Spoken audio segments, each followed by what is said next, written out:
हमरा बंजर बनैलो दिलवा के दर्द छिपाइली हलो अब ते बरत जन भुलाए गइलो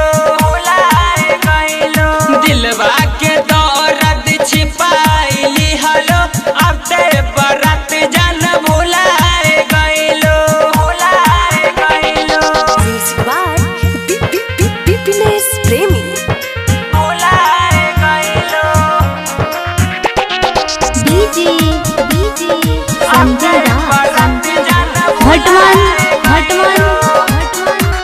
दिलवा के दर्द छिपाइली हलो अब ते बरत जन भुलाए गइलो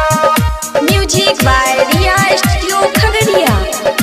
अब ते बरत जन भुलाए गइलो दोसर नाम के मेहंदी रचैलो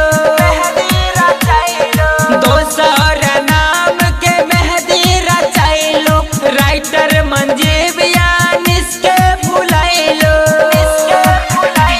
हरिवंश निराला के जियते मोबाइलो